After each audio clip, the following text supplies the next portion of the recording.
Hi, welcome to കലവറ. ഇന്ന് നമുക്കൊരു കളിയടയ്ക്ക് ചെയ്യാം. പണ്ട് കാലത്ത് ഓണപ്പലഹാരങ്ങൾ ഉണ്ടാക്കുമ്പം അതിലൊന്നാണ് ഒരു പലഹാരമാണ് കളിയടയ്ക്ക. അതിനുവേണ്ടി ഞാനിവിടെ എടുത്തിരിക്കുന്നത് അപ്പത്തിൻ്റെ അരിപ്പൊടി. പാക്കറ്റിൽ നമുക്ക് വാങ്ങിക്കുന്ന അരിപ്പൊടി ഇല്ലേ, അത് 1.5 കപ്പാണ് എടുത്തിരിക്കുന്നത്. പിന്നെ വേണ്ടത് 3/4 കപ്പ് തേങ്ങ തിരുമിയത്. ഈ 3/4 കപ്പ് തേങ്ങയോടൊപ്പം 1/2 ടീസ്പൂൺ ജീരകം, ഇതുപോലെ 4 ചെറിയ ഉള്ളി. ഇത്രയും കൂടെ നമുക്കൊന്ന് അരച്ചെടുക്കണം.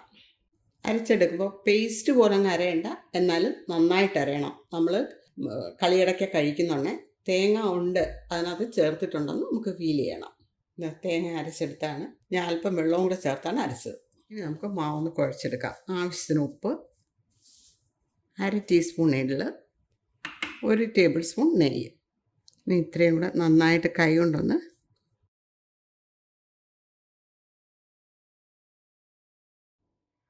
ഇനി നമുക്ക് ഈ അരച്ചെടുത്ത തേങ്ങ അതിലേക്ക് ചേർക്കാം.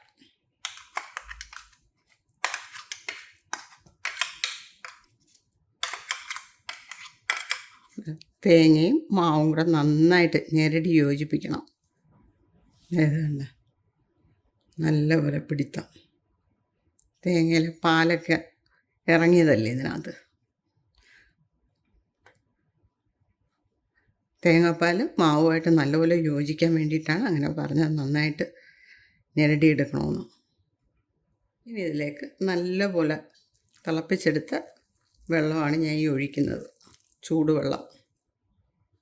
നമ്മൾ ഇടിയപ്പത്തിനൊക്കെ കുഴക്കില്ലേ, അതുപോലെ കുഴച്ചെടുത്താൽ മതി. പക്ഷെ കുറച്ചുകൂടെ നല്ല മയം വേണം ഇതിന്. പിന്നെ ചെറുതായിട്ട് നമുക്ക് ഉരുട്ടിയെടുക്കാനുള്ളതാണ്.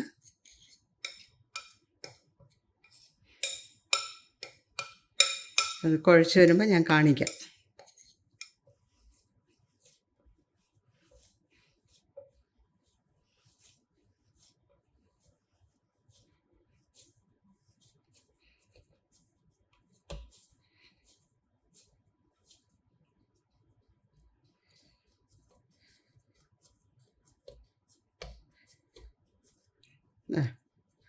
ഇതാണ് പരുവം. പിന്നെ നമുക്ക് ചെറിയ ഉരുളകളാക്കി വേണം ഉരുട്ടിയെടുക്കേണ്ടത്.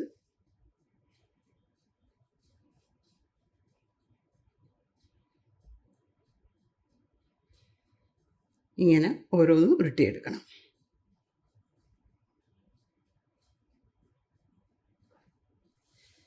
കുഞ്ഞു കുഞ്ഞു ഉരുളകൾ, ഇങ്ങനെയുള്ള കുഞ്ഞു ഉരുളകളാക്കി എടുക്കുക.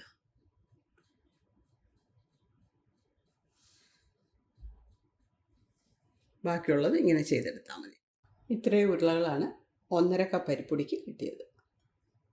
ഇനി നമുക്കിത് വറുത്തെടുക്കണം. എണ്ണ ചൂടായിട്ടുണ്ട്. ഇനി നമുക്ക് ഓരോന്നും ഇതിലേക്ക് ഇട്ട് കൊടുക്കാം.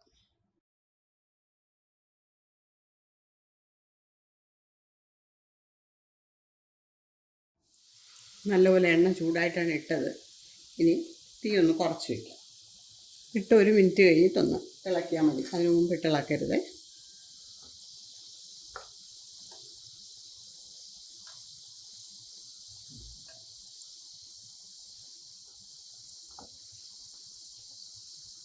ഇങ്ങനെ നീക്കി നീക്കി ഇട്ട് കൊടുത്താൽ മതി.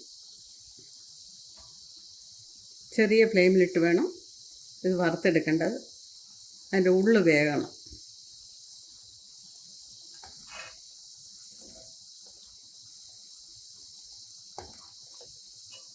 ഇനി നമുക്കിത് എണ്ണയിൽ നിന്ന് കോരിയെടുക്കാം.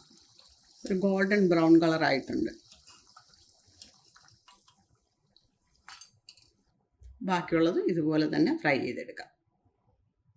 കളിയടയ്ക്ക എല്ലാം ഒരേ കളറിൽ വന്നിട്ടുണ്ട്. ഇനിയിപ്പോൾ ഇതിൻ്റെ സൗണ്ട് കേട്ടോ, എത്ര ക്രിസ്പി ആയിരിക്കുന്നതെന്ന് അറിയാൻ പറ്റും. ഈ ഓണത്തിന് നിങ്ങളിത് ട്രൈ ചെയ്ത് നോക്കണം. നമ്മുടെ ചാനൽ കണ്ടുകൊണ്ടിരിക്കുന്ന ആരെങ്കിലും സബ്സ്ക്രൈബ് ചെയ്യാതുണ്ടെങ്കിൽ പ്ലീസ് ഒന്ന് സബ്സ്ക്രൈബ് ചെയ്തേക്കണേ. അതുപോലെ ലൈക്ക് ചെയ്യാനും ഷെയർ ചെയ്യാനും മറക്കണ്ട. താങ്ക്